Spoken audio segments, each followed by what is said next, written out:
Hola, Lupita. Ve. Hola, ovejita, ¿cómo estás? Bien, esperando a la tía Belén con la clase. Ah, yo también. ¿Estamos atrasados en la escuela dominical? ¿No hay nadie más? No sé. Belén. Oye, oveja, ¿ves lo que hay atrás? Mi colita.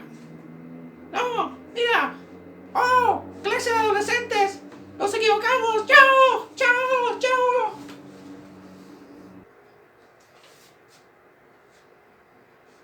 Buenos días, alumnos. Un agrado estar este domingo con ustedes. Me pareció que andaba gente perdida por acá, pero ya se fueron. Así que vamos a comenzar con la clase de hoy. Esta clase se titula Ayudando a los necesitados, que una de las características del cristiano precisamente es ayudar a los que más necesitan. Y cuando decimos necesitado, no solo nos referimos a lo económico.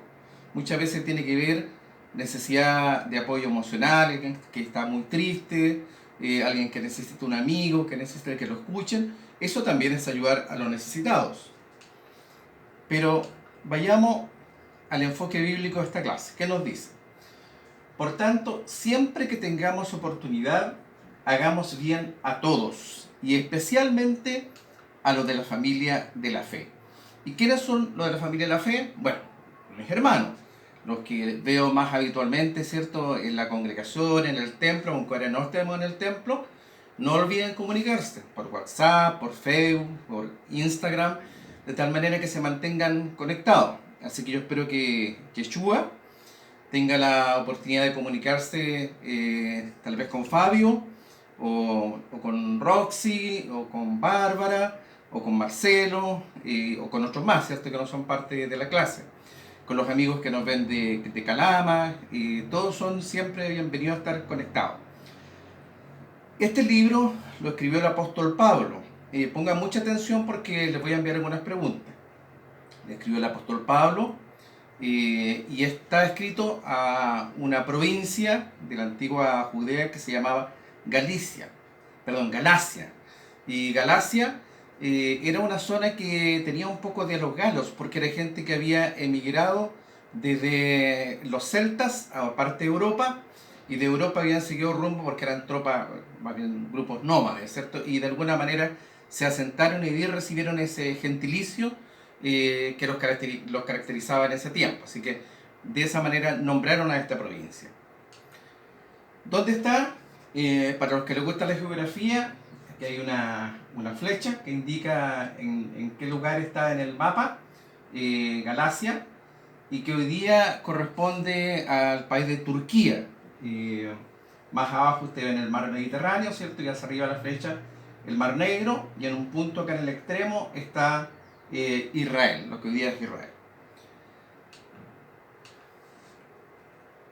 ¿Cómo eran tratados los pobres en el tiempo de Jesús? ¿Serían bienaventurados? ¿Serían los regalones, cierto, los gobernantes? ¿Cómo eran tratados los pobres en el tiempo de Jesús? Bueno, desgraciadamente, los judíos creían que la pobreza, que la enfermedad, era parte de las consecuencias del pecado, que era una especie de maldición que tenían aquellas personas, y por lo tanto no eran muy bien vistos. Jesús, caminando con sus discípulos en una ocasión, se encontró con un hombre ciego. Y ellos le preguntaron: Maestro, ¿quién pecó? ¿Este, o su padre, o su abuelo? Porque alguien tiene que haber pecado para que sea ciego, para que haya nacido ciego. Y Jesús le dijo: no, ni él ni su familia han pecado. Él es ciego y es hoy día para que se manifieste la gloria de Dios. Y lo que hizo Jesús en ese momento fue sanar al ciego. Los judíos estaban además obsesionados por cumplir ciertas reglas, obligaciones, eran muy religiosos. Se preocupaban mucho de las apariencias más que de la realidad y de la verdad. Su religiosidad era más importante que practicar la fe.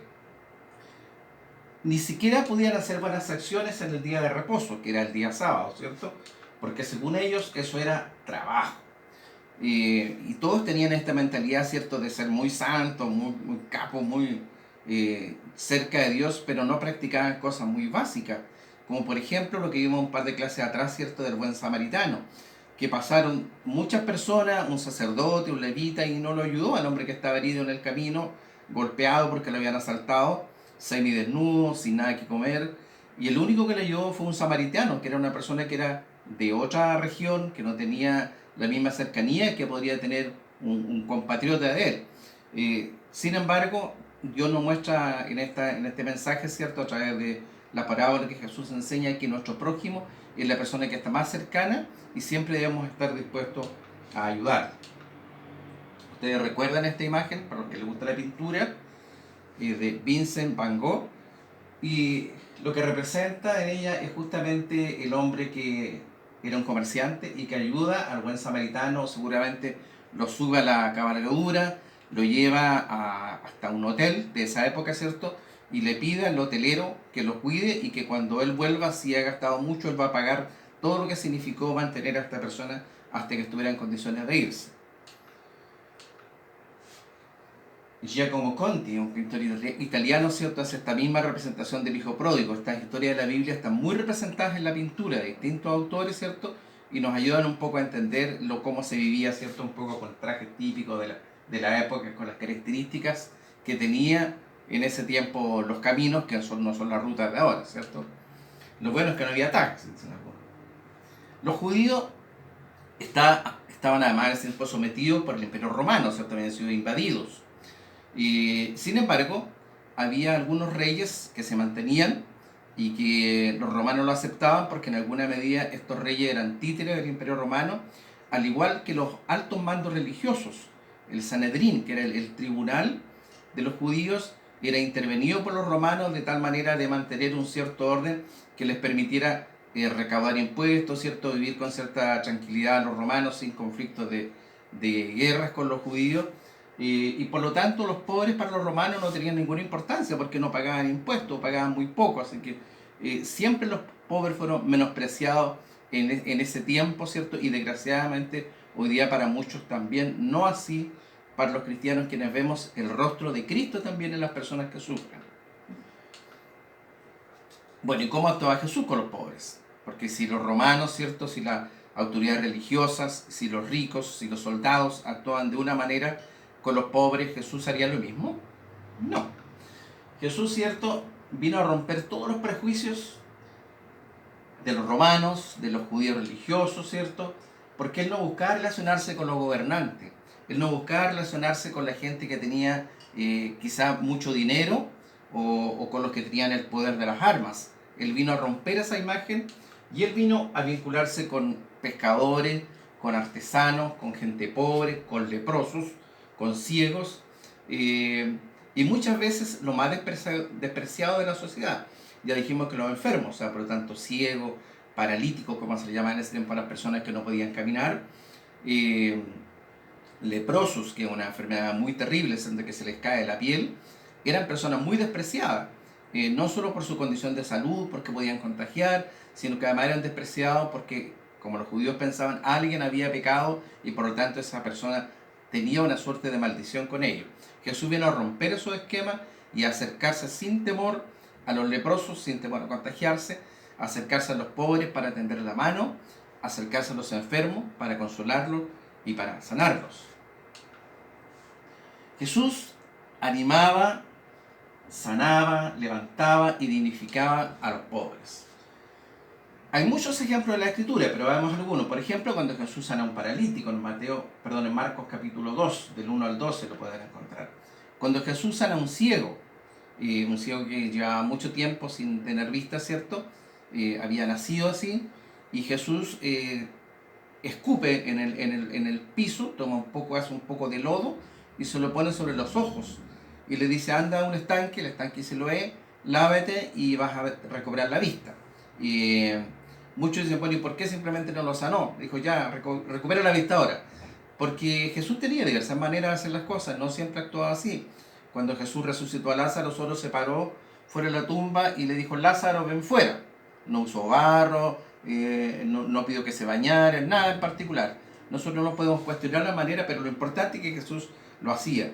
Y muchas veces en día sábado, y por eso se ganaba el odio de los judíos. Jesús sana a 10 leprosos, en el libro de Lucas. Jesús sana a la hija de un noble. Jesús resucita a un niño. Jesús salva a la mujer adúltera, una mujer que había pecado, había sido sorprendida en el delito del adulterio, y la ley judía decía tiene que morir apedrada. Sin embargo, cuando las personas la llevaron a Jesús para que Jesús dijera alguna cosa, especialmente para buscar que se cayera y de alguna manera acusarlo de infringir la ley judía o de amparar cierto el adulterio, él dijo, bueno, el que esté libre de pecado que tire la primera piedra. Y las conciencias de los acusadores llegaron a lo más profundo de su ser y se fueron de uno en uno. Por lo tanto, Jesús salvó a esa mujer. Y cuando estuvieron los dos solos, él le dijo, ni yo te condeno, vete en paz y no peques más. Acá hay una pintura, ¿cierto?, de El Greco, del año 1567, una pintura muy antigua, que muestra justamente cómo Jesús está viendo lodo en los ojos del ciego y finalmente le pide que se lave para que recupere la vista. ¿Qué hizo la iglesia de ayer y la iglesia de hoy? ¿Vamos a copiar los ejemplos de Jesús? ¿O nos vamos a acostumbrar a este mundo y vamos quizá a despreciar a las personas porque no tienen un título profesional, porque viven en un campamento? ¿Vamos a valorar a nuestros amigos según el auto que tengan sus padres, o según el departamento, o según el teléfono que se compraron, o que le regalaron sus padres, o según su último computador? ¿O lo vamos a valorar por aquellas cosas que son importantes para nosotros, como son la caridad, la bondad, la fe, el respeto, ¿cierto? Entonces, los cristianos de hoy y de ayer debemos actuar de la siguiente manera. La iglesia primitiva, le llamamos primitiva porque la iglesia primera, ¿cierto?, nace a partir de la muerte de Jesús. Y ellos se establecieron como una comunidad. Comunidad significa tener en común. Por lo tanto, se interesaban tanto por el prójimo que vendían sus propiedades y las repartían de tal manera que todos vivían más o menos equilibradamente y por lo tanto no había ningún necesitado, a pesar de que en esos tiempos especialmente las viudas, los huérfanos eran muy pobres, no habían pensiones como ahora, por lo tanto al morir el que mantenía la casa, esa familia caía en una condición de mucha pobreza. Y Jesús aclaró su ministerio citando al profeta Isaías. Y dice Jesús, el Espíritu del Señor está sobre mí, por cuanto me ha ungido para dar buenas nuevas a los pobres. Buenas noticias a los pobres, no buenas nuevas a los reyes, no buenas nuevas a los generales de las tropas romanas, o no buenas nuevas a la élite, ¿cierto?, judía, religiosa, sino que buenas nuevas a los pobres. O sea, este es un ungido que viene a liberar al pueblo, pero liberarlo no solo en el sentido de la opresión romana, sino a liberarlo interiormente. Y me ha enviado para sanar a los quebrantados de corazón, a los tristes, ¿cierto?, para predicar libertad a los cautivos y a los ciegos vista, para poner en libertad a los quebrantados.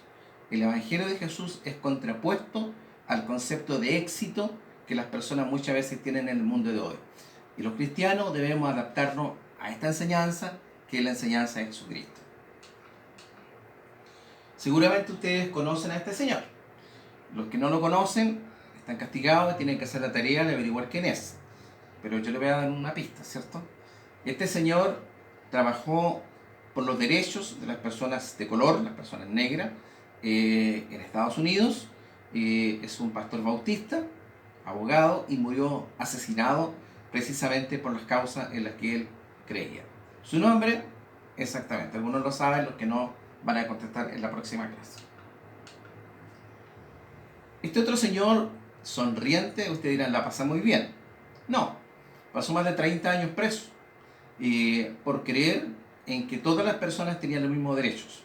Un líder sudafricano, su nombre es Nelson Mandela, y él luchó justamente por los pobres, por los necesitados, por su pueblo que sufría, especialmente en Johannesburgo, en Cape Town, en otra ciudad importante de Sudáfrica, en que eran apartados y segregados. Y de hecho la ley era la ley de la apartheid, que separaba a los negros de las personas blancas, principalmente de origen inglés, y que habían ocupado el sur de África y en este país que se llama justamente Sudáfrica.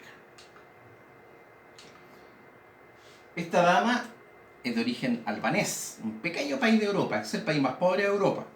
Y ella es una religiosa católica, Teresa, conocida como Sor Teresa de Calcuta. Calcuta está en la India, no está en Albania, ¿cierto? Pero era de Calcuta porque su ministerio lo ejerció precisamente entre los más pobres en la ciudad de Calcuta y principalmente atendiendo a personas que hasta el día de que ella trabajaba ahí sufrían de lepra o de otras enfermedades infecciosas, exponiéndose a ser contagiada, muchas veces sin mucho que comer, teniendo que compartir con los más necesitados, y es un ejemplo precisamente del llamado que tenemos los cristianos a servir. Todos ellos merecen un aplauso, ¿cierto? Un aplauso para estas distinguidas personas.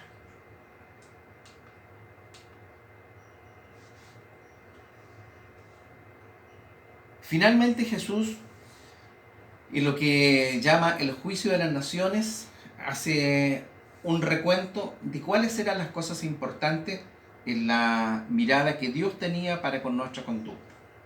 En ninguna parte pregunta si nosotros tocamos el piano en la iglesia, aunque es bueno tocar el piano y echamos mucho de menos al hermano Juan Marco cuando tiene la posibilidad de interpretar tan bellas melodías.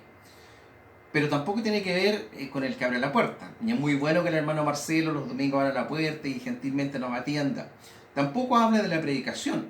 Y el pastor es muy importante, ¿cierto? Porque tiene el llamado del Señor para enseñarnos, ¿cierto? Para adoctrinarnos y llevarnos en este camino. El pastor, ¿cierto? Viene del pastor de ovejas, es el que guía, ¿cierto? Pero sin embargo, en este juicio, Jesús les dice, o el Padre le dice, estuve desnudo y me cubriste, enfermo y me visitáis, en la cárcel y vinisteis a mí. Entonces los justos le responderán diciendo, Señor, ¿cuándo te vimos hambriento y te sustentamos, o sediento y te dimos de beber? ¿Y cuándo te vimos forastero, extranjero, ¿cierto? Y te recogimos, o desnudo y te cubrimos? ¿O cuándo te fuimos a ver a la cárcel? Y respondiendo el rey les dirá, de cierto os digo, en cuanto lo hicisteis a uno de estos mis hermanos más pequeños, a mí lo hicisteis. Por tanto, el llamado del Señor hoy día, ¿cierto?, es ayudar, ayudar, ayudar. A todos quienes necesitan, en la condición que estén pasando, el llamado del cristiano es siempre a ayudar. Dios les bendiga, un abrazo virtual para ustedes y será hasta el próximo domingo.